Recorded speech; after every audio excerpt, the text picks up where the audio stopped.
Table fans, we're here with Janine. So let's waste no more film on this. Now, incidentally, this is some of the coolest stuff I've seen comes through this studio. It's pretty cool. It is.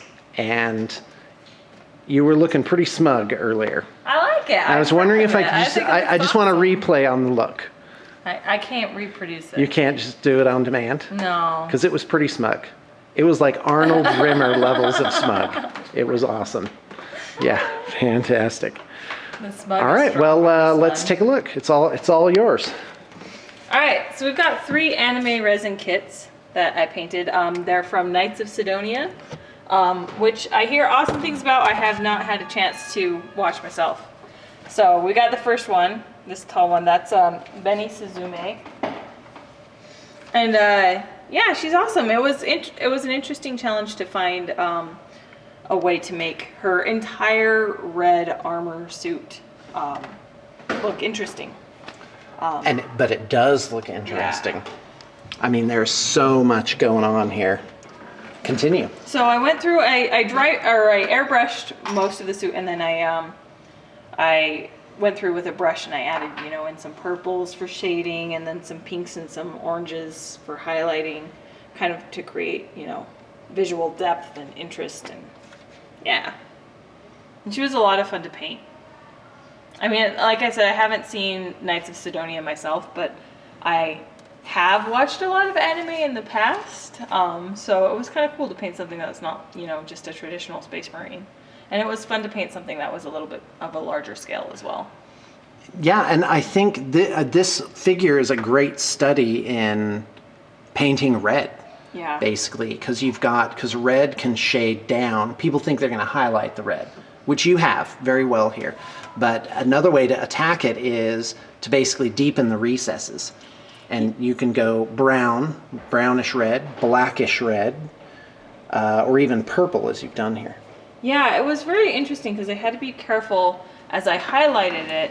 I couldn't do too many orange highlights because then the model would look orange. I couldn't do too many pink highlights because then the model would look pink. So I had to be very careful that as I was highlighting it, I wasn't changing the tone of the color. And that's why red can be so difficult to work with, because there's not a whole lot of ways to really brighten it without changing the color that's on the model. Right, and in terms of highlighting red, there's a couple ways you can go about it. You can go pink. Yeah. And there's a place for that. Actually 4, because John was using gray. Oh, hello. Yeah, that's not good. Thank you.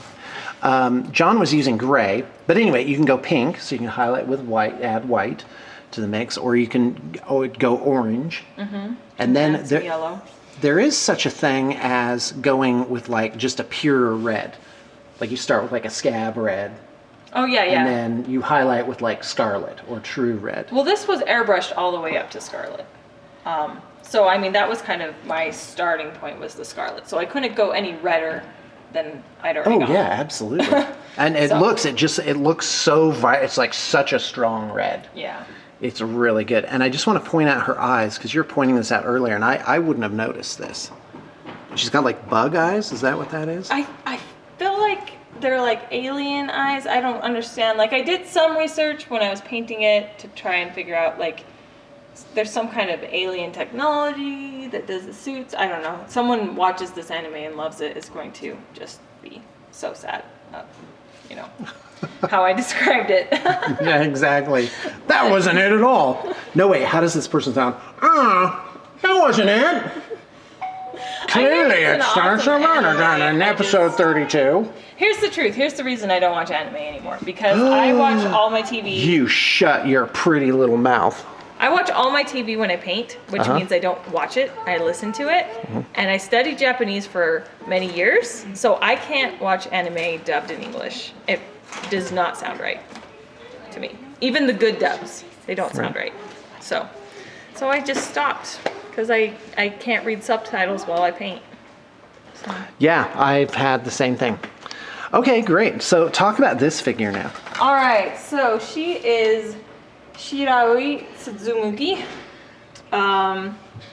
It was a again, I only had kind of a pink and a red to work with. It faded to a white, so it was kind of like in one color palette, but still trying ways to make it look interesting. And then she's supposed to be floating in space, so you got kind of the star field on the base. Yeah, and this is like trademark Janine Galaxy Space stuff. Anyway, go ahead. I did it with an airbrush this time, though. Usually I dry brush it, so that was kind of fun. Yeah. Again, I didn't want to put too much pink on it because she's supposed to be mostly white, so I had to be careful when I was kind of shading it, and so it didn't look flat, I wasn't making it look too pink or too red. Well, it certainly looks very organic. Yeah. Okay, and then we got one last piece here. Yeah, and that's just the probe. I think she hangs out with the Yeah, something. Joey. Well, and we don't know what the cat is. No. I think it's food, Yeah. and you think it's actually an ally. A friend. But I mean, the cat I got to do artistic license on, so it's just like Siamese cat. Yay! Is that your favorite? No, I don't have a favorite cat. I like all cats. No.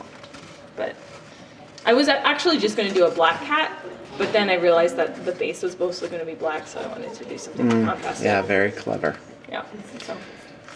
Well, Janine, this is really ridiculously amazing stuff. I just gasped when I saw it. It's It was very nice. fun. I want to do more anime kits, please. Hey! Okay, thanks a lot.